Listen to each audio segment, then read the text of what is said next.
My partner's first love language is we won't mix. You're not gonna like it. Ladies and gentlemen, please make some noise for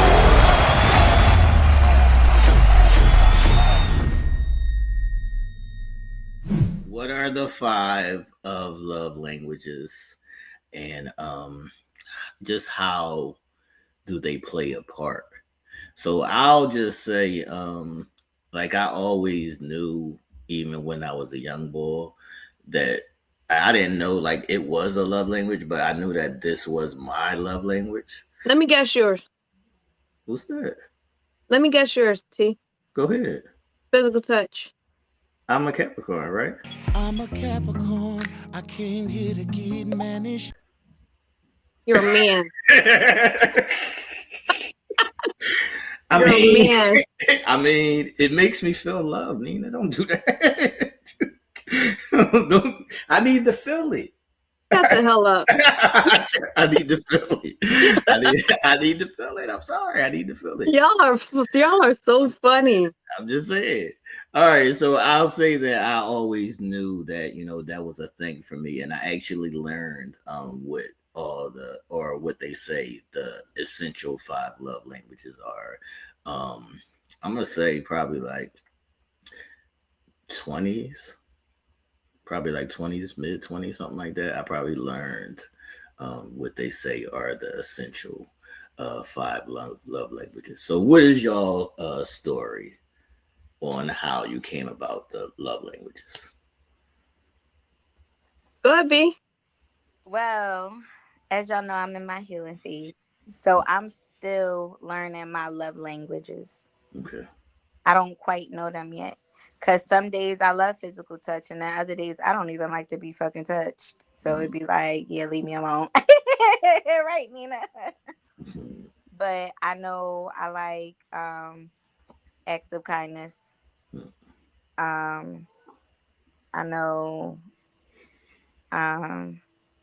like I don't know, like I like kind words and all of that stuff. Like I said, I'm still learning my love languages, like as I'm healing. So I used to think I knew, but no, healing showed me I really don't know. You think you know, but you have no idea. Okay. Okay. All right. I got a question bouncing off of that, but I want you to go first, Nina. In my 20s, it was quality time, and then, but through my journey, after my 30s, it started being acts of service, and now words of affirmation. Okay. Okay. So the question is, since mine is always going to be, because I'm always going to stick to the core of who I am, and I would ask y'all, has y'all life experience like driven where your love language is, or are you sticking to who you are as a person? No, my experience. Sorry, Nina, go ahead. No, you okay, B? No, yeah, I think that is it. Like, it's still me sticking to who I am, because my life experiences is who I am. Okay. So I'm not gonna not change. Like, you know what I mean? Because even as natural human development, we do change every 7. Like, your taste buds is not the same as it was when you were an infant. Right. So with life experiences, as I grow, I'm going like, wait a minute, I like this now, or I see I'm gravitating more to this. Like, I'm growing out of certain things, or I'm growing into certain things. So it's still at the core of my, my basis core, or whatever, however you explained it. It's just like how B said, some days I like to be touched, some days I don't like to be touched. But with these, it's like, no. Certain things I just didn't experience yet. And Right. now that I'm experiencing them as I go through life, it's like, oh, I thought this was it. But no, now that I've experienced this is it. Like, you know what I mean? So I don't think, so it's like yes to both, Okay. if that answered it. It kind of sounds like you're still exploring. You didn't reach it yet. Like you didn't reach your pinnacle yet. Yeah. What's your answer, baby hairs? My experiences in life are the reasons why. Like, I don't know. Right. And like I'm still like trying to figure it out. Cause I do like quality time. Like, and then I'm overly how can I say not attached, but what's the other word for it, y'all? Clingy. Clingy? Yeah, there you go. I'm overly clingy. Like, I am overly clingy, and a lot of people don't like that. Like, but I can't help it. That's just me, and I think that comes from my abandonment issues. Right. So, Right. Yeah. That plays a part in it. And I was speaking to that because, like, no matter what a girl or a female, can do or has done, that's not going to change how I feel inside.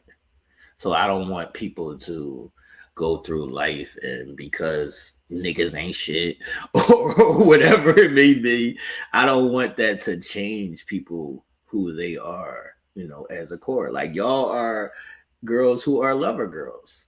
So I don't never want whatever a nigga did to you to, take you off of that path. If that that makes sense. that can't happen for me because Mm-mm. I'ma always remain me. You know, I'm a Capricorn, so I'ma always remain. Yeah.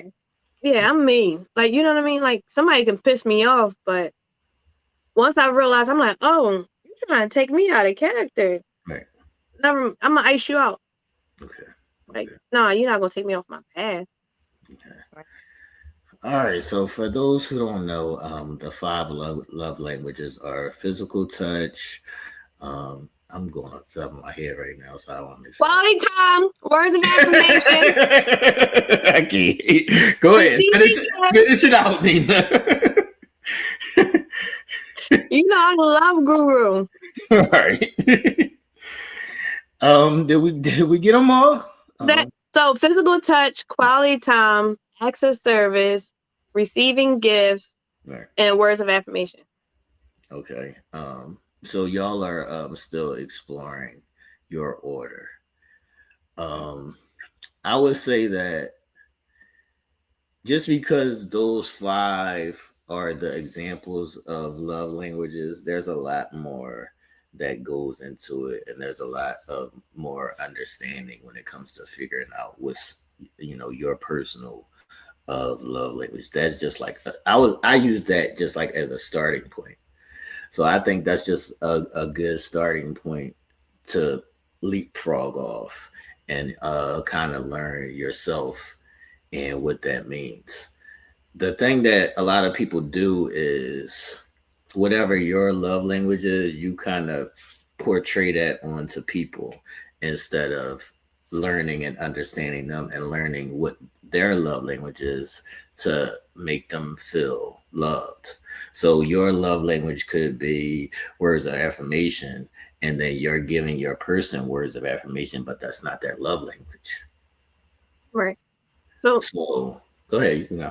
I'm sorry, Tink. I don't mean so. A lot. I go through this in sessions. So I just want to like make a pinpoint too, because I talk about trauma a lot in my sessions and especially on my Instagram posts because I work through trauma, right? Because we have to evolve and transform. So before we even start talking about relationships, it's the relationship with yourself. Because I know when say relationship life coach is like, oh, you gonna help me with my significant others? Like, wait a minute, baby girl, baby boy, let's work with yourself, right? So we talk about the five love languages within the first couple of sessions, and then making sure you understand them, but most importantly, understanding that they come from or can be coping skills, right? Come from like I'll be said, her recognizing because I've had abandonment issues, so I need the quality time because I have abandonment issues, and even to your point, T, you can't just assume that your partner is going to know what your love language is and vice versa. So how do you have those conversations? But even with myself, I'm still exploring those. So how can I translate that well if I'm still exploring them myself? So when it comes down to it, what does my love language mean for me? Where is it coming from?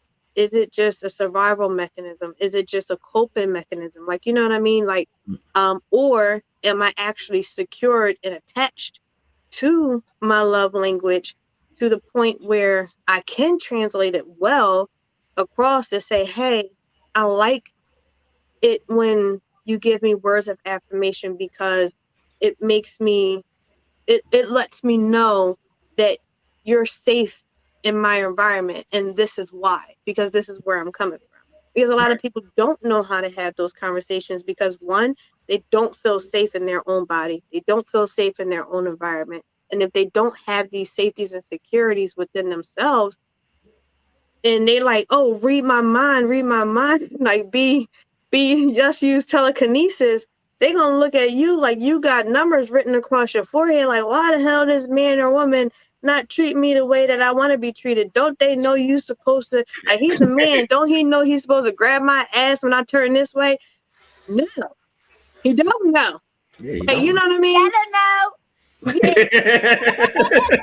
I can't. I But can't. and also knowing how to use the love language as healing tools too. Like, how B say he better know, but if it's a healing tool for you, like, B, if like, spending quality time heal certain parts of you, how do you tell your partner that to where as though it won't be a liability to them, not just your partner, but even your friends? Because what if they are loners? Like, for me, I need my time. I need my time by myself. And if my partner's love language first, because we have three tops, my partner's first love language is quality time, we won't mix. I can love all so much about you, the way your mind works, the way you smell, walk, and talk. If your first love language is quality time, you're not gonna like me because I can't give you Mm-hmm. I'm that. not I'm mad sorry, at but That's that's why. that. I'm not That's mad at why that. beginning of conversations need to be had. That's a fact.